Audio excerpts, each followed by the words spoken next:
Hello, folks. Welcome to My First Dollar. Welcome to another episode. I am Taryn Arnold with Buy Me a Coffee, and today I am so excited to be joined by YouTuber, video and photographer guru, and self-proclaimed nerd. I did not call him this. He called himself. Fair. I've seen it. It's fair. It's fair. MrAlexTech.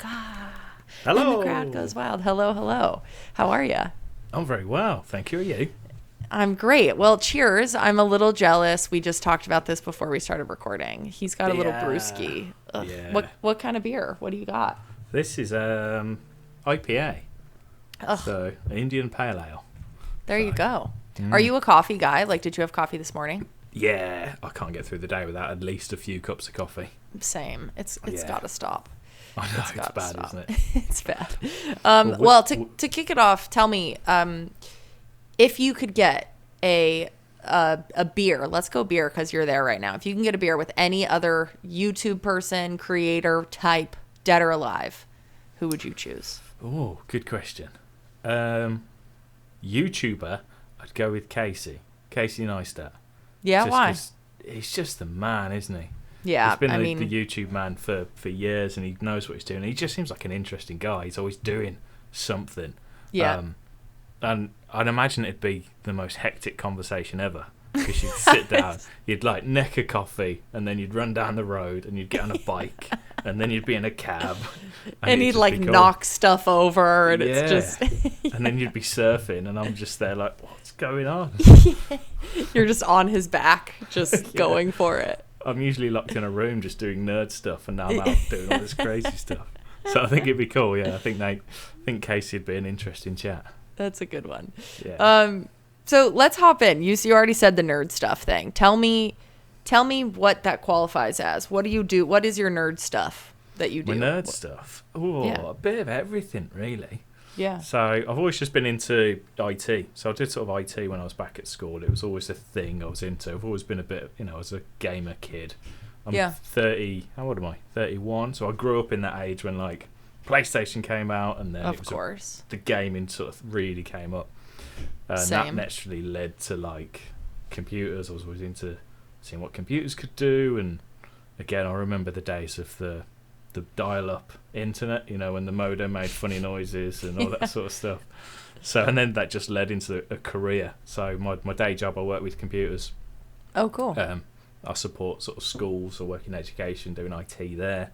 So that sort of led on, and then I started getting into photography, and that led to videography and all that sort of stuff.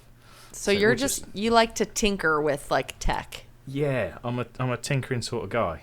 That's awesome. I've just got stuff, and I play with it, and sometimes take it apart and can't put it back together again. So then it just goes in a drawer. I'm that. What do you like about it? Like, why? How did this become a passion of yours? I think I'm a problem solver. Yeah, is my nature. So back at school, like I wasn't the brightest lad. I wasn't all this sort of thing. Not the most academic. I never went to university or college, that sort of thing. But if you give me a problem, I'll fix it. You'll find your way out. It might be a bodge. There might be duct tape involved. But it will be fixed one way or another. And I think it just... Yeah, computers, it gives me that. Nerdy stuff gives me that. There's a problem. How can we get around it? And how can we come up with an interesting and inventive way to fix this problem? And it's so rewarding. It's like... Yeah. Not like I know. I'm talking about it like I'm a good tinkerer. I'm awful at all things tech. But it is. It seems like a very rewarding thing. I'm curious how you took it from this is my day job, what I do day to day, and now I'm going to go online and talk about it and do things and post things about it. Like, why did you do that, and how did you do that? It's quite a weird thing, actually, because I think I differ in my opinion to some of the the very general stereotypical YouTuber story. Yeah. Because I started doing YouTube. I was talking about photography originally. I wanted to sort of do a lens review because I had bought a new lens. I thought I'll talk about this on YouTube. Yeah. And that just seemed like a fun thing. And then I got into videography, and I wanted to get better at it. I think a lot of people view YouTube as you go onto YouTube to learn by searching for something, and you watch someone's video and you get better at it. I sort of viewed it as an opportunity the other way. So if I make if I make a YouTube video every week, I will get better at making YouTube videos, and my videography will get better, and I'll become a better editor, and I'll do all these things. So I put it on Twitter the other day. It's I didn't start YouTube because I was a good editor. I started YouTube to become a good editor. It's what a healthy view of creativity that is. It's not how most people think about it. That's cool. No, I know it's sort of the other way, because people think you have to be good to start. And I was like, well, you can't get good unless you start.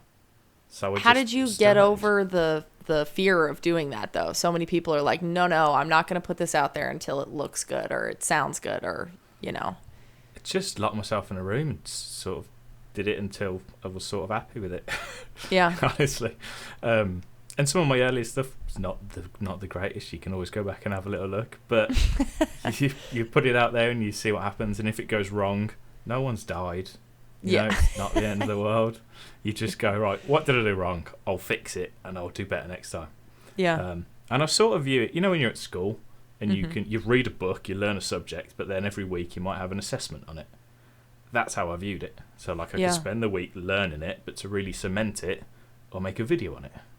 And it sort of just rolled over, and then people liked it for some reason. Yeah. And went from there. How do you think people found it? Like, talk to me about the beginning of your growing a following journey.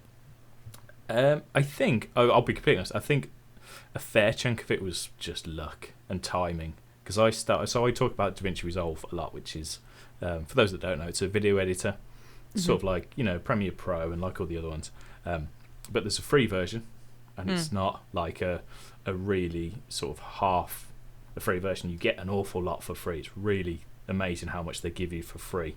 It's been around for years, but it really started picking up a year or two ago. Okay. And I think that's when I sort of found it and then started doing these videos. So it was just really timing. Yeah. I think I just did it at the right time to gain that initial audience. I think obviously I did something right in the way that I do my videos, I feel, and I always try to keep on top of titles and trends and tags and did all the right things. But I think a lot of it was I was just timing. I started making videos when everyone started looking for videos. So that works. I wish there was like a really clever answer, like I did this and it gave me 50,000 subs. But I think part of it was just a little you bit made of a luck, thing really. right when people needed it. Yeah, and I think a lot of the time that's all it is, isn't it? You're just in the right place at the right time with a good idea. Yeah. And what do you think sets you apart from other videos or other YouTubers, or why do people keep coming back for your stuff? Good question. I'm English, for one. That I get told. help. Yeah, apparently it helps. Apparently, so I'm from England. I'm from the middle of England. So most British people that hear my accent know I'm from the Midlands. Everyone else thinks I sound like a Londoner, like a Cockney. Yeah, which is really weird because I don't. I mean, I don't know. I don't know how to separate them. I just watch Love Island religiously. Are you familiar with this show? Yeah, I know Love Island. Of course. So I don't even know where people are from. I just feel like I can group them in my head based on how intense their accent is, or how all these people weird. Are from this area, and yeah. I mean that's what I do half the time. You just have a are they from up or down? They're from down. That's awesome. So. Yeah, so I think, I don't think that's necessarily the reason that people follow, but I think it does help to stand out a little bit when you sound a bit different, because a lot of my subscribers are from the US, they're from America, so naturally you stand out a little bit from there. But from my content point of view, I like to think that I approach things in a really chilled out, easy to digest, conversational way. I don't try and have a persona. Chill guy. This is like very relaxing. And that probably helps when people are looking for how to fix something or how to do something, and they're in like a stressed state of mind, and it's like, oh no, it's just easy. Here you go. And it's like the whole reason I started to say, what's the worst that can happen? Just try it, see what happens. Like it's video editing at the end of the day. If it goes wrong, you just delete it and start again. So, but I also think that sometimes it's awesome to hear from someone that's been doing something for 20 years, for example. They've got all the experience and they know everything.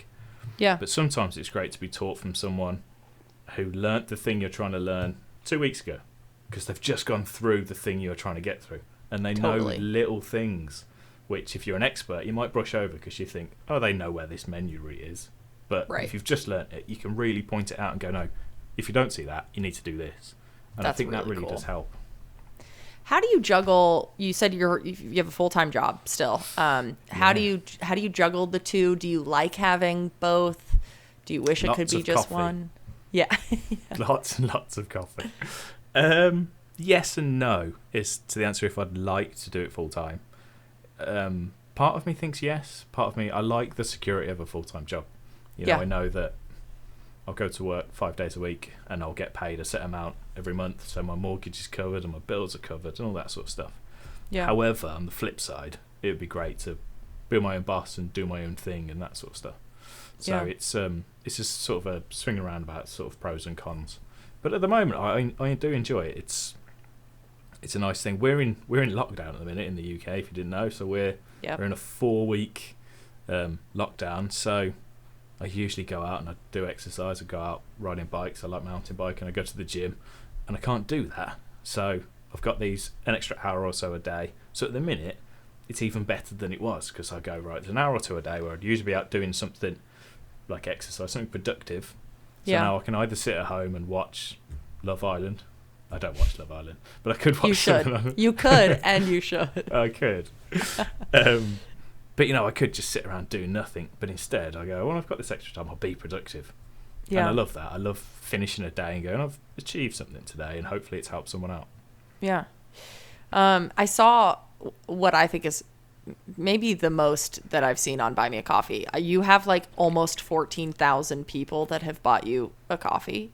It's cheating a little bit. I have cheated a little bit because... How did you... What? Tell me. What has happened here? I saw that number and went, what in the world is happening? So it was... I did manage about over 1,000 or so was the actual figure originally. Yeah. And then you guys introduced the extras.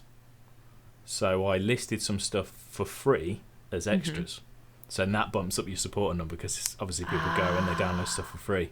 So people have still gone to it and they've used it, but it's not all just a That's standard still coffee amazing. Donation. Oh yeah, it blows my mind how many people go on there. That's crazy. So yeah, I offered some video transitions for free, because I was learning. So learning process, I messed around with them. I thought they were cool. I didn't really want to sell them because they were a bit janky in places. So I thought I'd give them out for free, and if you enjoy them, buy me a coffee. And that's how the path that actually got me really getting behind and pushing the Buy Me a Coffee thing. That's amazing. Yeah, why did you originally start Buy Me a Coffee, or why not even just Buy Me a Coffee? If there's other ways that you monetize this part of your life, talk to me through that. Buy Me a Coffee is the main one, honestly. Well, apart from the AdSense, obviously you get your YouTube AdSense, but the other one is Buy Me a Coffee. It started. Not the January just gone, the one before, I think it was. I just hit 1,000 subscribers, and people saying, you should get a Patreon, think about getting a Patreon and all that sort of stuff. And I just don't like the idea of it, really. Just because I know that I might not deliver something useful to everyone every month. Sometimes I might be busy, and I don't want people to pay for something if they're not getting anything back. So the idea of, if you enjoy something, if you've got £3 or whatever, $3, then do it when you've got it. And if you haven't, don't worry about it. Yeah. And that sort of really chilled out mentality just totally appealed to me. And it was just like, there you go, it's there. I didn't really push it initially. I think I mentioned it in a couple of videos and just said, there you go. If you want to do it, do it. If not, don't worry about it. Yeah. And then I started making this stuff that I thought it'd be cool if I can give this out for free.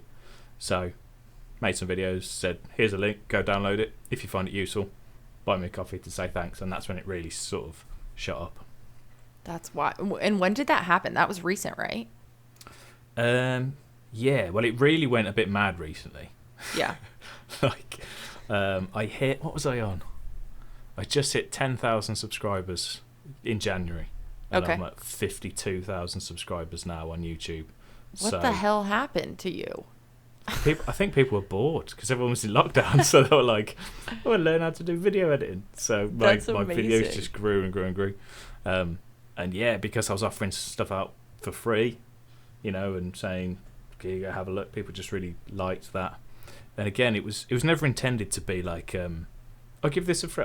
It wasn't trying to buy subscribers, if that makes sense. It wasn't, "I'll give these away for free," so people. So I didn't want to sell them. I didn't want to. Yeah.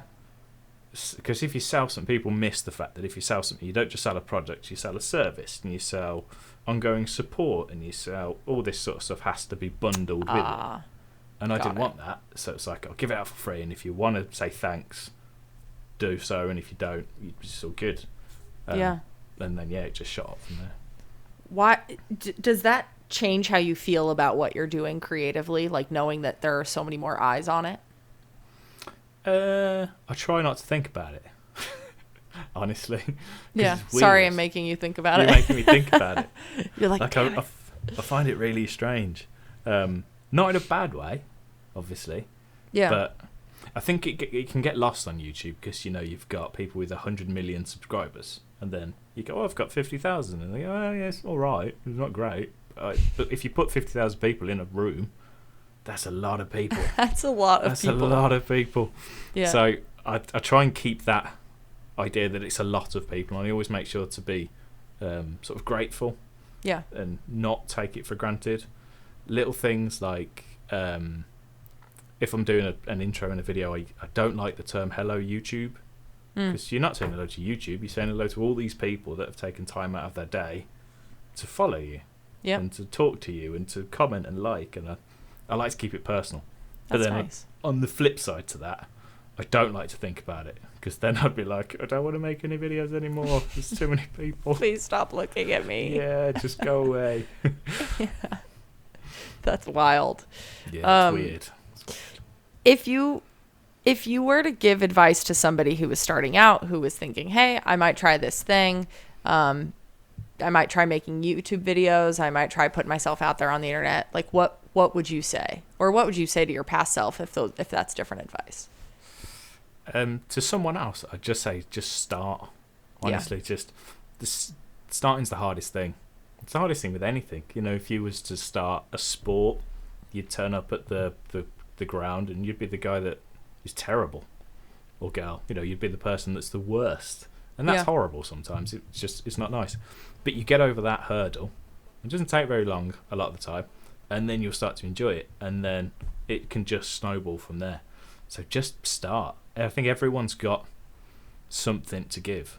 You could take 10 people, and they, from a video editing point of view, so if we're talking tutorials, there could be 10 people teaching the exact same thing, and all 10 people would do it slightly differently, which would appeal to 10 different people. It's not one audience. Like, you can say the same thing in a different way that someone likes and someone doesn't. Yeah. I think there's a conception now that YouTube is a little bit sort of full.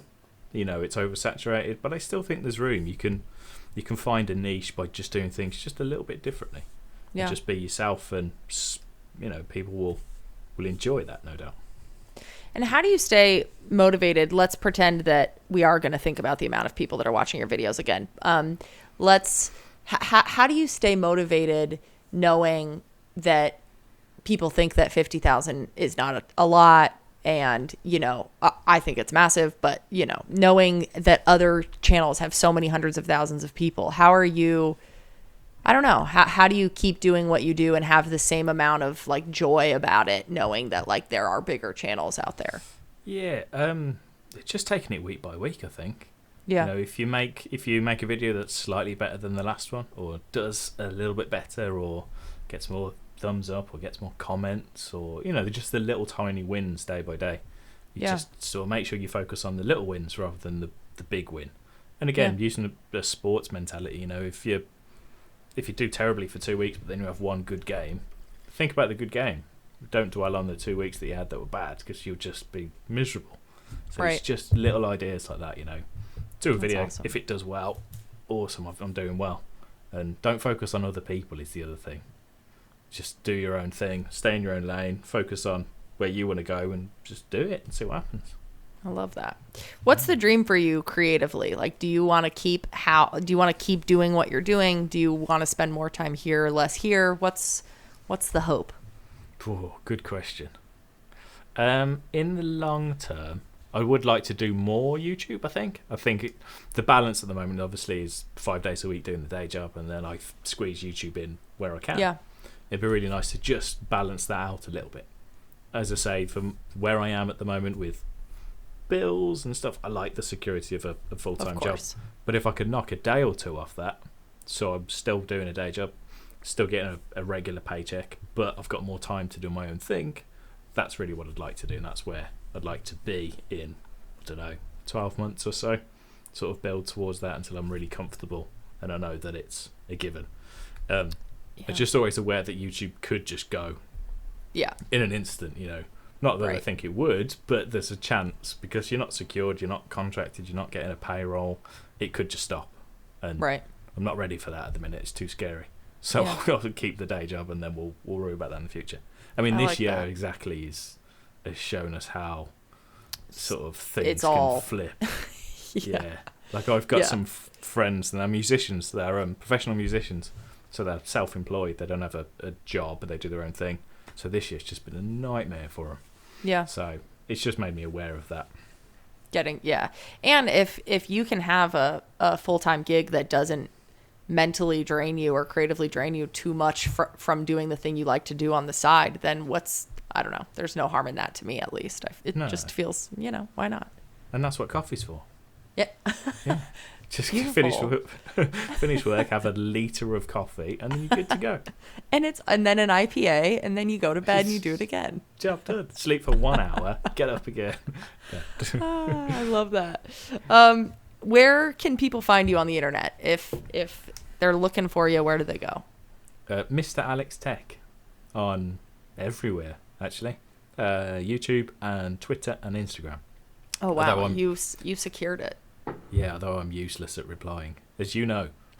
Yeah, you did take your sweet little time. Oh, I don't mean to. That's the thing actually I struggle with most. So the people are always surprised. I have a day job and I do all my videos and stuff. That's fine. I don't feel the pressure of that. But I think like you've got emails, you've got Twitter, you've got comments. It's just too much for you.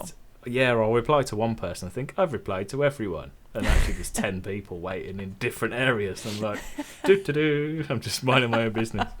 So I'm horrible at that. So I apologise to you and to everyone else. Is that how you want to end this? You just want to have a sad apology to the world? You can just fade out with some sad music. I will do that. Thank you. Thanks for that. Well, cheers. Thank you so much for all that you do on the internet, in the world. You're just such a nice little light bright, both, Let's go with light bright. It's I like light bright. That's cuter. Light bright. Yeah. Awesome. Well, thanks. Hey, cheers. Cheers. That was a lovely conversation. If you guys want to buy MrAlexTech a coffee, join the thousands of others that are doing it, because it's kind of the cool thing to do right now. It certainly is. And if you're a creator, get on Buy Me a Coffee. It's the best. And if you have some emails to reply to, do it. Feel inspired. Yes. And if you want a fast reply, don't email MrAlexTech. That's beautiful. Awesome. Thanks a lot, Alex. No worries at all. You take care. See ya.